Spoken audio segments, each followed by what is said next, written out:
អីបានពេលបច្ចុប្បន្ននេះសៀមមកទៀមទាប្រាសាទខ្មែរក្នុងទឹកដីរបស់ខ្មែរទាំងដែលបាត់ដំបងក៏របស់ខ្មែរស៊ីសភុនក៏របស់ខ្មែរចុងកាល់ក៏របស់ខ្មែរសៀមរាបក៏របស់ខ្មែរសិតតែរបស់ខ្មែរតាប្របាទអង្គឌួងពេលដែលក្សត្រីអង្គមីសកុតទៅព្រះអង្គឡើងសោយរាជមកក៏ក្រោមអំណាចរបស់សៀមមកជារៀងក្រោមអំណាចអាណាមមកជារៀងក្រោមអំណាចរបស់សៀមវិបត្តិដែលបានកើតឡើងរវាងព្រំដែនកម្ពុជាយើងវាមានកំណើតកើតជាពីឆ្នាំ1794មក1794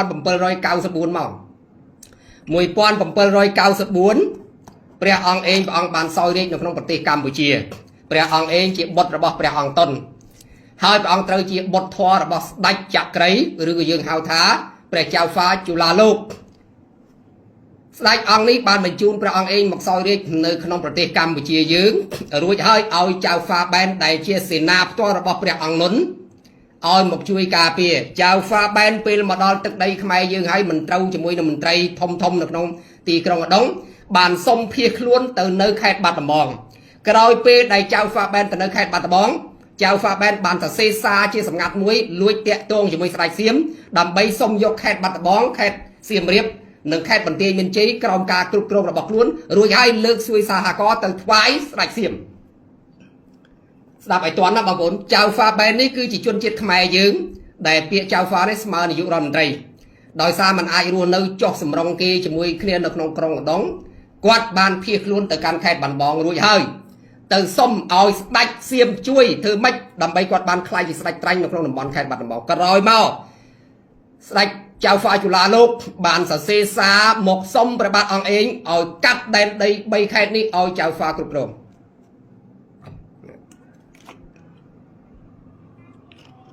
ដើមហេតុខ្មែរឆ្លោះមួយសៀមដល់ហើយដើមហេតុខ្មែរដណ្ដើមដីជាមួយសៀមប្រាសាទបុរាណផ្សេងនៅតាមភ្នំដងរែកហ្នឹងគឺដោយសារហ្នឹងតែសូមបញ្ជាក់ប្រាប់ពួកសៀមឲ្យច្បាស់ថាទីនោះមិនមែនជាដីអ្នកឯងទេដីទាំងអស់នោះជាដីដែលអ្នកឯងសុំគ្រប់គ្រងហើយអ្នកគ្រប់គ្រងជាតិសាសន៍មិនមែនជាជនជាតិសៀមមិនមែនជារដ្ឋបាលរបស់សៀមទេចឹងសៀមឈប់យល់ច្រឡំចាប់ពីថ្ងៃនេះទៅបើសិនជាក្នុងករណីតុលាការយុត្តិធម៌អន្តរជាតិកាត់ហើយសូមឲ្យសៀមទៅសេប្រវត្តិសាស្ត្រសារឡើងវិញសូមបញ្ជាក់សារជាថ្មីថាទឹកដីដែលមានវិវាទរាល់ថ្ងៃនេះមិនមែនសៀមមិនចេះប្រវត្តិសាស្ត្រទេប៉ុន្តែក្រុមសៀមនិយមជ្រុលមួយចំនួនជាយាមបំភ្លៃប្រវត្តិសាស្ត្រនិងបង្កើតគំនិតជាតិនិយមជ្រុលទាំងដឹងថាដីនោះមិនមែនជាដីរបស់ខ្លួនទេឯកសារប្រវត្តិសាស្ត្រប្រទេសកម្ពុជាសរសេរច្បាស់ហើយសៀមក៏សរសេរច្បាស់ដែរយកឯកសារសៀមមកផ្ទៀងជាមួយឯកសាររបស់ខ្មែរឯកសារប្រវត្តិសាស្ត្រសៀមនិងឯកសារប្រវត្តិសាស្ត្រខ្មែរយកមកផ្ទៀងចូលដូចគ្នាបែបដាក់ហេតុអីបានពួកនោះវាមានឯកសារពីណាមកឯកសារសៀមក៏សរសេរចឹងឯកសារខ្មែរក៏សរសេរចឹងថាចៅហ្វាជូឡាលោកដែលជាស្ដេចរាមាទី1បានខ្ចីដែនដីឬក៏ប្រគល់អំណាចឲ្យចៅហ្វាបែនគ្រប់គ្រងដីខេត្តបាត់ដំបងនិងមលូព្រៃចុងកាល់ហើយនិងសៀមរាបទាំងដែលក្នុងឯកសារប្រវត្តិសាស្ត្រសរសេរថាព្រះអង្គបានយល់ព្រមឲ្យចៅហ្វាបែនគ្រប់គ្រងដីនឹងមែនប៉ុន្តែឲ្យត្រឹមតែរាជស្ដេចចៅហ្វាជូឡាលោកទេផុតអំណាចចៅហ្វាជូឡាលោកមានន័យថាពេលដែលចៅហ្វាជូឡាលោកសុគតទៅដីនឹងត្រូវបានមកកម្ពុជាវិញដោយសារចំណងមេត្រីភាពឪពុកធរកូនធរព្រះអង្គមិនអាចប្រកែកបានព្រះអង្គរស់ក្រោមអំណាចនៃការគ្រប់គ្រងរបស់ពួកសៀមដីនេះមិនមែនជាដីសៀមទេជាដីរបស់ខ្មែរក្រោមការគ្រប់គ្រងរបស់ចៅហ្វាបែនក៏ជាមន្ត្រីខ្មែរប៉ុន្តែមន្ត្រីក្បត់នេះបានលើកសួយសហករណ៍ទៅថ្វាយស្ដេចសៀមដោយមិនថ្វាយស្ដេចឧដុង្គនេះជាអំពើក្បត់របស់ចៅហ្វាបែននៅក្នុងសម័យកាលនោះដែលបង្ករឿងរ៉ាវរហូតដល់ពេលបច្ចុប្បន្នចឹងសៀមខ្លួនឯងពិនិត្យឯកសារប្រវត្តិសាស្ត្រខ្លួនឯងឡើងវិញ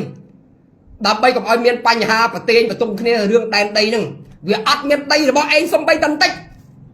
ពេលដែលចៅហ្វាជូឡាលោកសគត់ទៅវាជាអកុសលព្រះអង្គឯងសគត់មុនដល់ព្រះអង្គឯងសគត់មុនបជន44ភាសាព្រះអង្គសគត់វានាំយកកិច្ចសន្យានឹងទៅជាមួយទាំងអស់ទៅឧទ្ទិរាជាអង្គច័ន្ទព្រះអង្គឡើងសោយរាជអត់មានអំណាចទៅទាមទារសំស្របពេលហ្នឹងព្រះចៅលក្ខឡានភាឡៃឡើងសោយរាជព្រះចៅលក្ខឡានឡើងសោយរាជព្រះអង្គផ្ទេរអំណាចពីចៅហ្វាបែនទៅចៅហ្វាប៉ែនដែលជាកូនរបស់ចៅហ្វាបែនចឹងអាដីនោះវានៅក្រោមអំណាចរបស់សៀមហើយនេះអាកិច្ចសន្យាថាពេលឪឯងងាប់នេះដីនឹងត្រូវបានមកប្រទេសកម្ពុជាវិញវាអត់គោរពទេ anh vậy sao về chắc á về cái đáy về coi ai vô đây kia sao bờ sân chỉ vô một vật xa tới mình dây làm bay vô china tranh kia mình chăm bay pro cầm lăng con to tê vô nè một vật xa đầy bạc cay từng quỳ to tôi làm thế đó hay tiếng ai cái xa một vật chia là bọc thay hay Campuchia mình miền sao sông bay tay ẩm nai chụp con rồi ta ba nó không đây nó có ọt đây chào pha bán chụp con cứ chỉ chôn chết khmer còn tại quan lược xuôi xa hà co từ vai sạch xiêm làm bay ba nằm nai chụp con khét tầng bay đúng không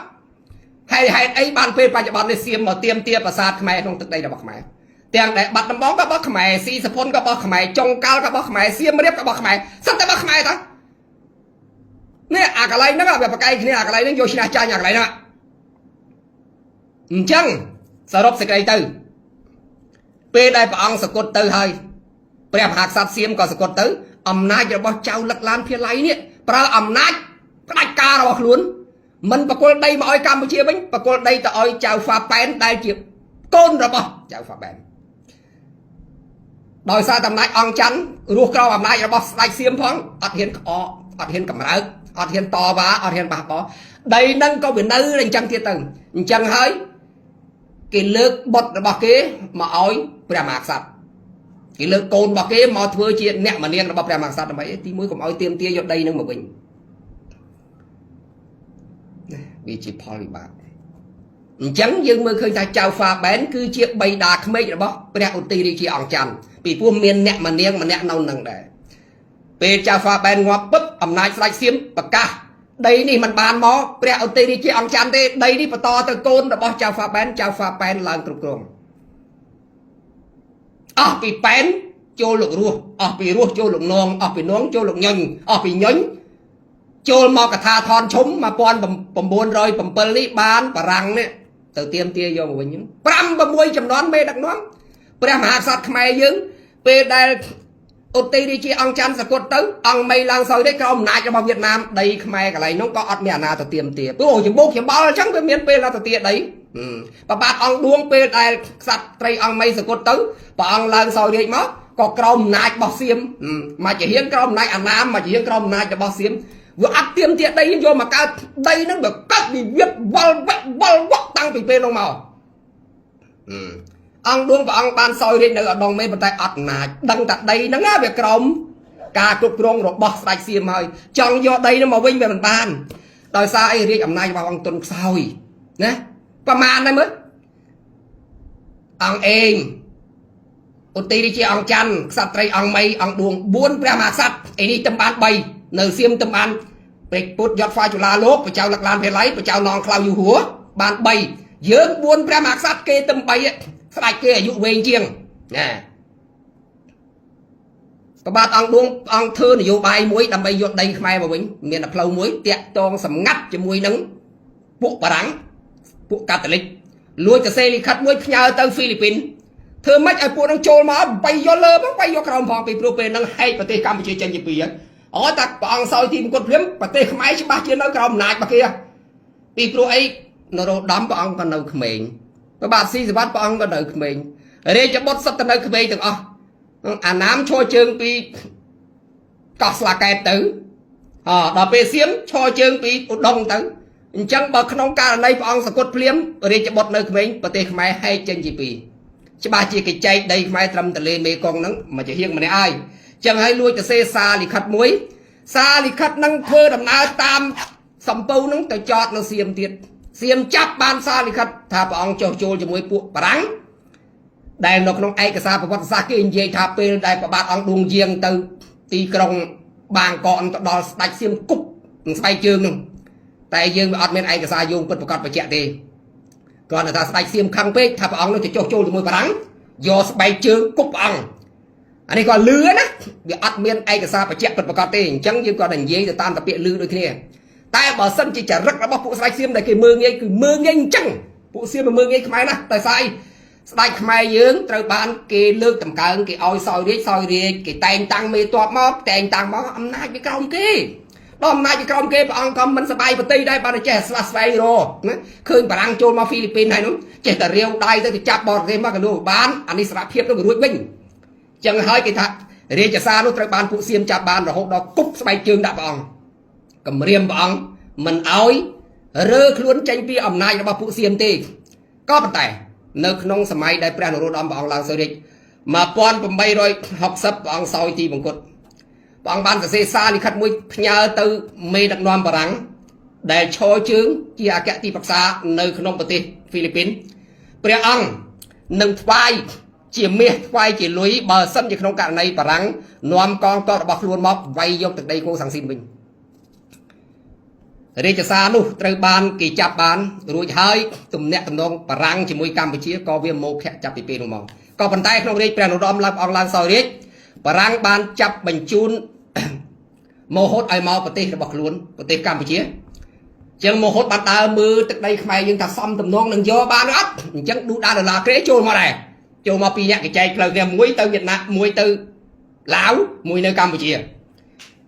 mô hốt đi đờ mưa chẳng tới việc xây cầm nọt ra ô nâng dọc mẹ miền tẹt mò nè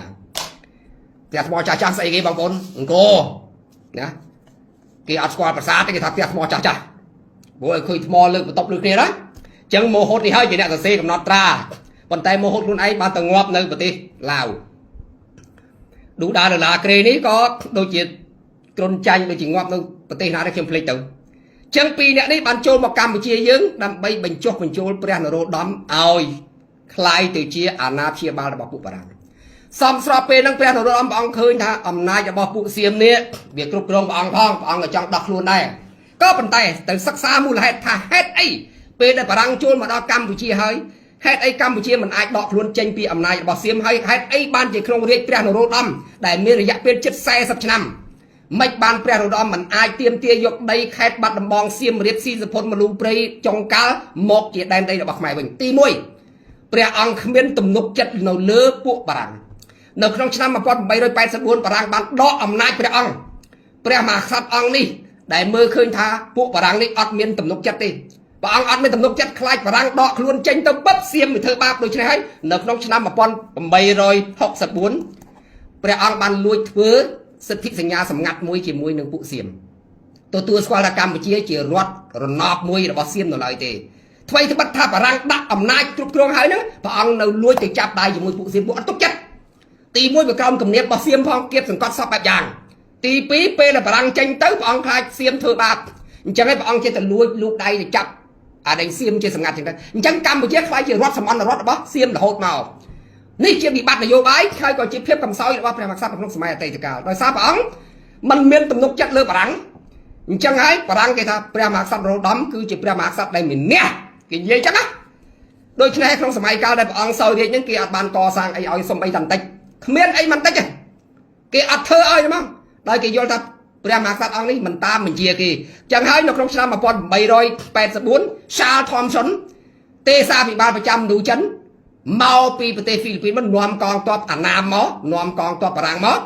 บานหมกđó toát cả la mình tungរបស់ព្រះមហាក្សត្រនៅម៉ោងមកដណ្ដប់យប់ឲ្យព្រះអង្គតើនឡើងរួចហើយបង្ខំឲ្យព្រះអង្គចុះហត្ថលេខាលើកសិទ្ធិសញ្ញាថ្មីមួយដើម្បីបកគលអំណាចនេះឲ្យបារាំងគ្រប់គ្រងវិញ1863ដល់1884រយៈពេលជិត20-30ឆ្នាំកម្ពុជានៅមានភាពរេរាមិនដឹងថាតើនរណាជាអ្នកគ្រប់គ្រងព្រះកម្ពុជាបារាំងគ្រប់គ្រងឬក៏សៀមគ្រប់គ្រងអំណាចវាអត់ច្បាស់អញ្ចឹងបារាំងគេថាដាក់យករបស់ដកអំណាចព្រះមហាក្សត្រចេញទុកឲ្យបារាំងគ្រប់គ្រងវិញឈប់ដាក់ប្រទេសជាអាណាព្យាបាលដាក់ជាអាណានិគម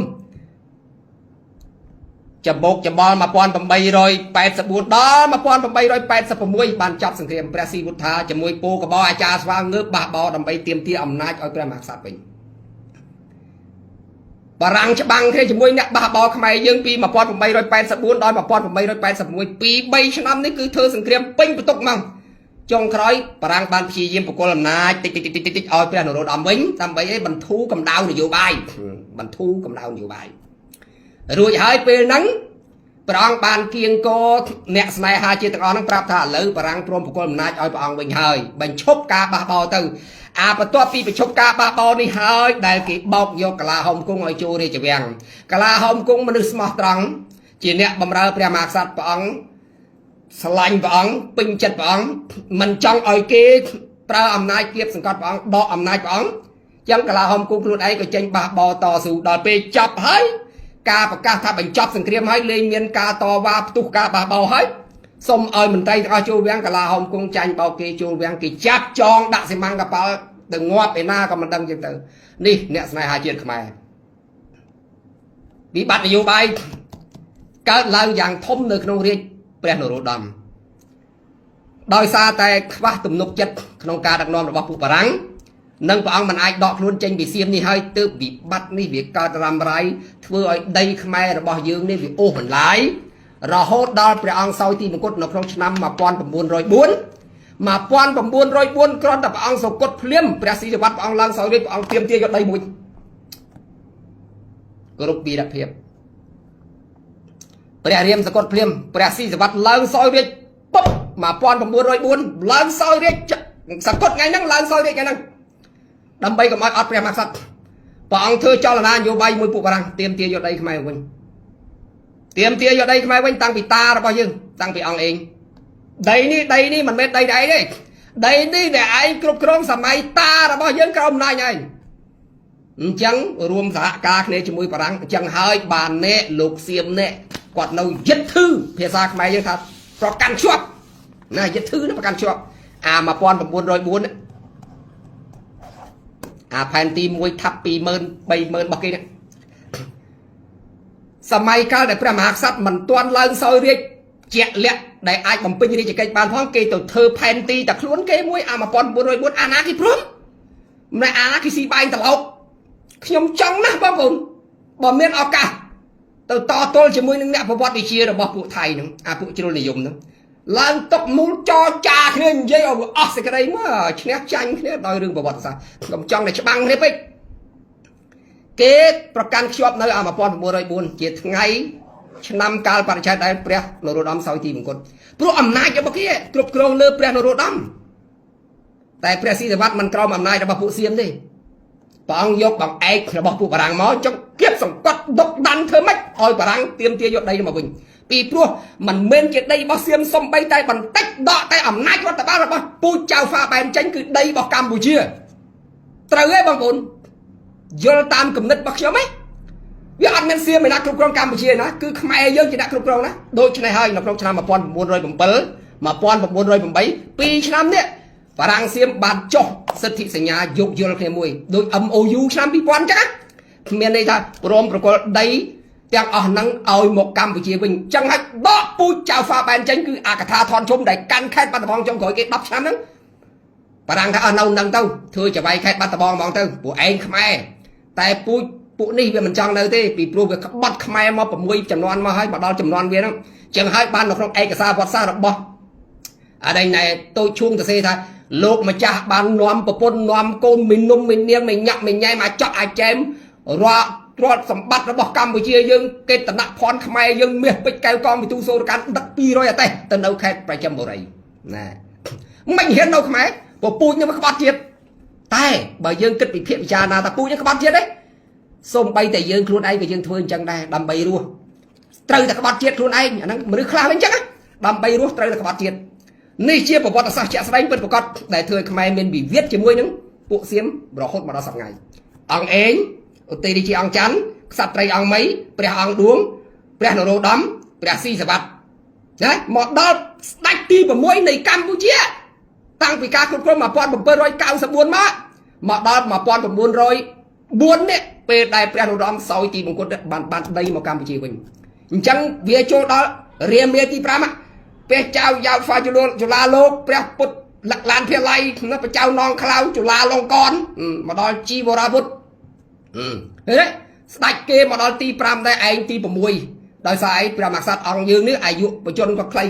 គេបញ្ជនវែងគេតែ4 5អង្គយើងដល់6អង្គបានយកដីកម្ពុជាមកបានវិញហើយសួរសំណួរសួរថយក្រោយដីនោះដីសៀមអត់មិនមែនដីសៀមទេទៅកាត់ក្បាលឯណាក៏មិនដីសៀមដែរសៀមគ្មានតែដាក់រដ្ឋបាលគ្រប់គ្រងសំបីតែបន្តិចតែមេឃាតកោរបស់យើងតានិយាយត្រង់ទៅមេឃាតកោសម្លាប់កម្ពុជាបំផ្លាញកម្ពុជា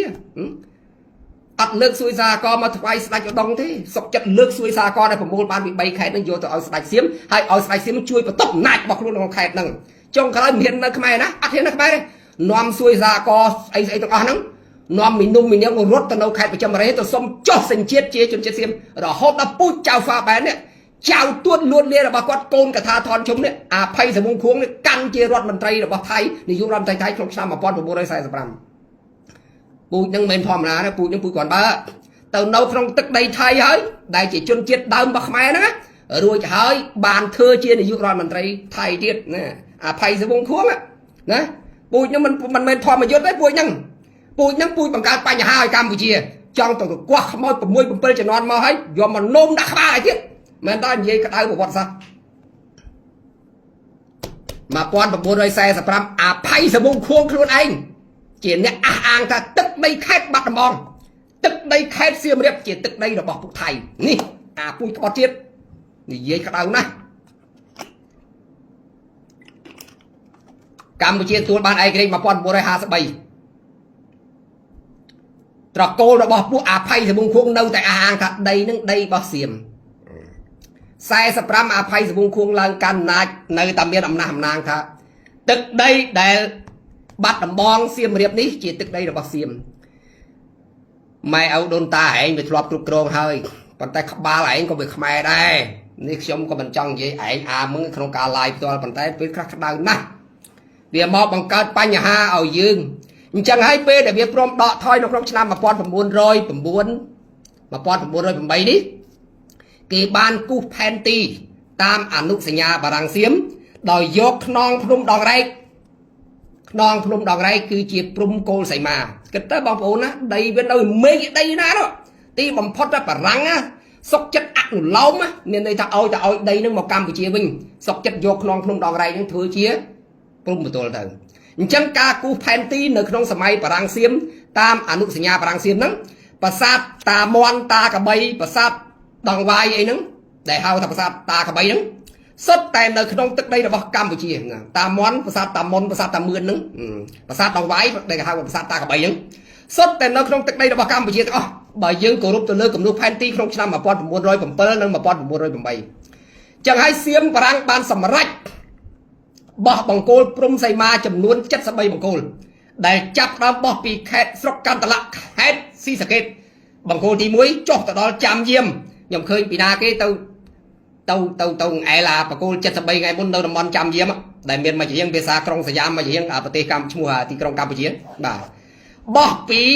ពីខេត្តស៊ីសាកេតនេះទៅបញ្ចប់បង្គោលទី73នៅចាំយាមខេត្តកោះកុងបាទចឹងបង្គោលនេះថ្ងៃមុនតាមួយនេះចេញនិយាយថានេះបកគោលឡាក់27យូខាងណាបានของผมបាទនៅផ្ទះរបស់ខ្ញុំខាងណាเป็นកម្ពុជាខាងណាเป็นคนไทยខាងឡាំងកម្ពុជាគាត់អាហាងមានន័យថាបកគោលទី27គឺនៅមុខផ្ទះរបស់គាត់ខាងមុខខាងក្រោយមួយខ្មែរមួយកម្ពុជាសម្គាល់ថាការបោះបង្គោលដែនព្រំប្រទល់នេះវាស្ថិតនៅក្នុងទឹកដីថៃនោះទេតែពួកនេះវាសញ្ចៃដីយើងនៅពេលដែលយើងមានសង្គ្រាមពីឆ្នាំ70មកវាលួចកលហើយតឲ្យចុងក្រោយពេលដែលខ្មែរក្រហមចាប់ដើមចាញ់សង្គ្រាមវៀតណាមរត់ទៅត្រឹមភ្នំដងរែកហ្នឹងកងទ័ពសៀមឡើងពីប្រទេសសៀមមកឡើងពីជើងភ្នំមកទប់នៅហ្នឹងកុំឲ្យវាធ្លាក់ចុះហ្នឹងហើយដែលប្រវត្តិរបស់អាគ្រៀងសាច់បងប្អូនចាំណាឆ្នាំ1981 82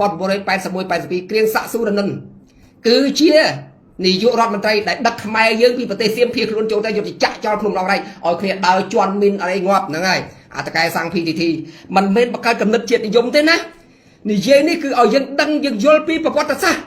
ឲ្យយើងស្គាល់ពីប្រវត្តិសាស្ត្រនៃការជិះចាប់របស់ជាតិសាសន៍របស់យើងណាយើងភៀសខ្លួនចូលទៅគេពឹបគេដឹកយកមកវិញចាក់ចោលភ្នំដងរែកហ្នឹងអាមីនណាភ្នំដងរែកហ្នឹងអាចជន់ភៀសខ្លួនខ្មែរងាប់គោជើង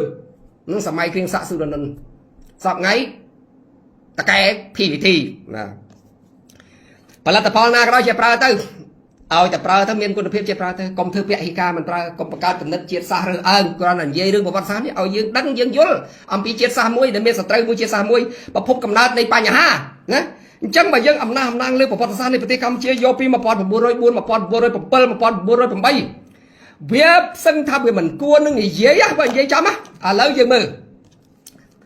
បន្តពីយើងទទួលស្គាល់អំពីព្រំដែនគោករបស់យើងបើគិតអំពីគំនូសខ្សែស្របស៊ីត្រួតដែនទឹកគេថាប្រាសាទព្រះវិហាររបស់គេគេគិតចឹងណាអញ្ចឹងបារាំងណាដើម្បីបាន đây nung mà mình sọc chặt cắt sách ở classy nè bà phôn vô biệt đấy nè sách chung class tớp nơi sọc ban làm bay cầm oi xiêm hay nâng Campuchia miền bị Việt kia kì sọc chặt cắt đây khai chấm luôn hóc sắc lầu tớ an ai cái sao bà đăng chân đây khai dưỡng kì cắt hóc sắc lầu này cứ kì cắt khai sạc kèo tại rương đồn ta bên rương ở lâu nó cùng quỳ và tô kia thật đây ban chơi là rương đồn ta tăng vì nông mò chân hơi đầm bay ở Việt Ban sốc chỉ mùi nâng xiêm cầm oi pe đại bà răng bị tranh tư xiêm nâng khai bên bị Việt kia cái sốc chất sừng chay đây dương cắt đây dương nộp nông khai sạc kèo nè học sạc lô bị ô chỉ đầu tàu trúng một tôi bay bay đó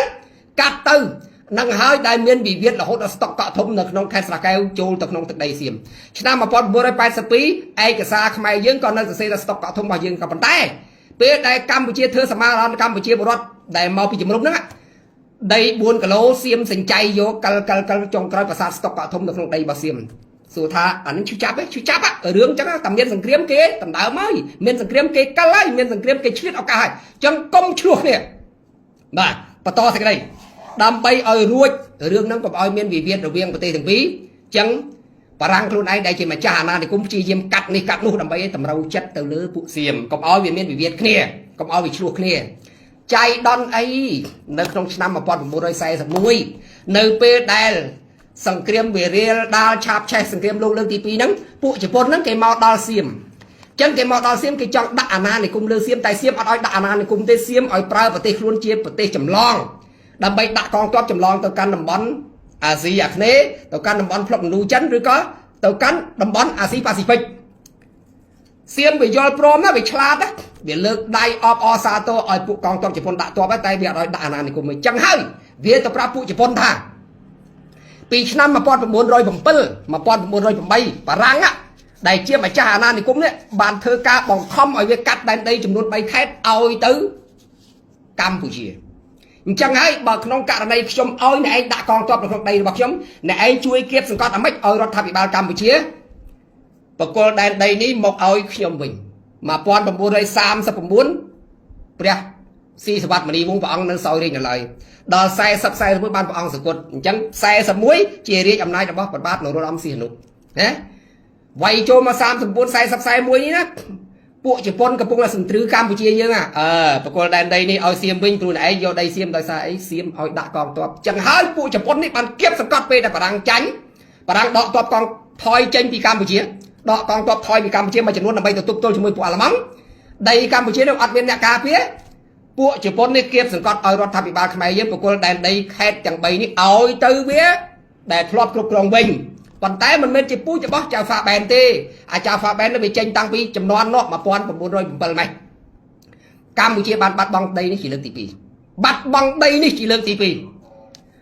ai cả sao một sa xiêm ban xe tục mà đong tiết ta đây là bọc kê ban ta tua dùng của mình hay crom ca chui kiếp sừng con bọc bụi chỉ pon chẳng pi xe muối đo xe sập rắm mà pon bốn rồi xe sập rắm tớp khai dương ban ta tua đây vinh to pi con to bọc răng vơi một Campuchia vinh quay bụi chỉ pon lại đọ thói rồi hai bàn kiếp sừng con oi phụ xiêm của cô đây ní mọi Campuchia bắt pi lực lực tí muối nó pi mà pon bầm pơ rồi cao sập rắm rồi hốt mà đo mà pon bốn rồi bầm pơ mà lực tí pi mà pon bốn rồi xe sầm muối đo mà pon bốn rồi xe sập rắm bắt pi đòn chẳng ai cái sao vật sa xiêm ta xe đây dương bậc cát vì viếtបញ្ហាដល់សពថ្ងៃដោះស្រាយអត់ចេញឥឡូវនេះដូចខ្ញុំនិយាយចឹងពេលដែលបកគលដែនដីមកឲ្យវិញនៅក្នុងឆ្នាំ1945សៀមនៅចែកចិញ្ចឹមចិត្តថាដីនេះគឺជាដីរបស់ខ្លួនទើបនៅក្នុងឆ្នាំ1956សៀមបានដកកងទ័ពរបស់ខ្លួនចេញពីប្រាសាទព្រះវិហារហើយបញ្ជូននៅកងទម្រួតមកជំនួសវិញនៅក្នុងឆ្នាំ1959នេះសៀមបានលើកកងទ័ពមកវាយកម្ពុជាលើកកងទ័ពមកវាយទន្ទ្រានយកប្រាសាទព្រះវិហារចឹង59នេះកម្ពុជាបានសម្រេចដោយមិនឆ្លោះគ្នាជាមួយវាទេកម្ពុជាបានសម្រេចរៀបចំឯកសារពាក់ព័ន្ធប្តឹងទៅតុលាការយុត្តិធម៌អន្តរជាតិបងប្អូនគិតណាពី54 55 51សៀមនៅតែទន្ទ្រានចិញ្ចឹមចិត្តថាដីនឹងជាដីរបស់ខ្លួនទាំងដែលពីឆ្នាំ45ខ្លួនបានចុះសន្ធិសញ្ញាបកគលដែនដីនេះតាមរយៈការគៀបសង្កត់របស់ពួកបារាំងជាលើកទី2ឲ្យមកខ្មែរវិញតែវានៅតែចិញ្ចឹមចិត្ត នៅតែយល់ថាដីនឹងជារបស់ខ្លួនប្រាសាទនឹងជារបស់ខ្លួនរួចឲ្យបានចូលទន្ទ្រានយើងពី56 57 58ដល់59ខ្មែរទ្រាំអត់បានយីអានេះដដែលឆ្នាំ59រដ្ឋាភិបាលបានបញ្ជូនសំណុំឯកសារដាក់ទៅតុលាការយុត្តិធម៌អន្តរជាតិដែលហៅកាត់ថា ICC ឆ្នាំ60 61ឆ្នាំ62 3ឆ្នាំគត់ដែលសំណុំឯកសារនោះត្រូវបានសើរើឡើងវិញរួចឲ្យកាត់សេចក្តីគេឲ្យកម្ពុជាឈ្នះទទួលយកប្រាសាទព្រះវិហារជារបស់កម្ពុជាចាំណាបងប្អូនការបញ្ជូនឯកសារទៅកាន់តុលាការយុត្តិធម៌អន្តរជាតិមិនមែនមួយថ្ងៃពីរថ្ងៃទេហើយត្រៀមចិត្ត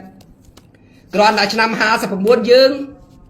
បញ្ជូនឯកសារទៅពឹបឆ្នាំ61សៀមផ្ដាច់ទូតជាមួយកម្ពុជាសៀមដឹងខ្លួនថាមិនឈ្នះកម្ពុជាចឹងឆ្នាំ62ពេលចេញសាលដីកាមកតែកម្ពុជាឈ្នះទំនាក់ទំនងកិច្ចការទូតរវាងកម្ពុជាបានល្អកករហូតដល់ឆ្នាំ70ទើប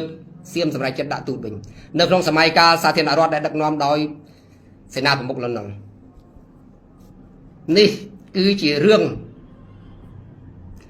ដ៏សោកសៅបំផុតរបស់កម្ពុជាដែលកូនខ្មែរទាំងអស់គួរតែនាំគ្នាសិក្សាស្រាវជ្រាវរៀនសូត្រប្រវត្តិវិទ្យានេះដើម្បីជាទីពឹងទៅថ្ងៃអនាគតថ្មីត្បិតថាឯកសារយោងជាច្រើនបានបាត់បង់ទៅហើយតែឯកសាររស់របស់មនុស្សវាមិនបាត់បង់ទៅទេយើងបាត់បង់ឯកសារមែនតែយើងកុំឲ្យបាត់បង់ចំណេះដឹងរបស់មនុស្សកាលណាចំណេះដឹងរបស់មនុស្សបាត់បង់ហើយពេលដែលយើងទៅឈរជើងនៅតុលាការអន្តរជាតិមិនតិចឆ្នាំទេណាដាក់ពី59ហ្នឹងមិនមែនកាត់59ទេឆ្នាំ60 61សៀមផ្ដាច់ទូតជាមួយកម្ពុជាសំណុំឯកសារពាក់ព័ន្ធទាំងអស់ហ្នឹងត្រូវបានតុលាការបញ្ជាក់ប្រាប់ថាគេបានស្រាវជ្រាវឯកសារពាក់ព័ន្ធហ្នឹងគេមានសមត្ថកិច្ចគ្រប់គ្រាន់ក្នុងការកាត់សេចក្តីបានហើយអញ្ចឹង62បានសាលដីកាចេញមកថាកម្ពុជាអាចទទួលបានប្រាសាទព្រះវិហារមកជារបស់ខ្លួន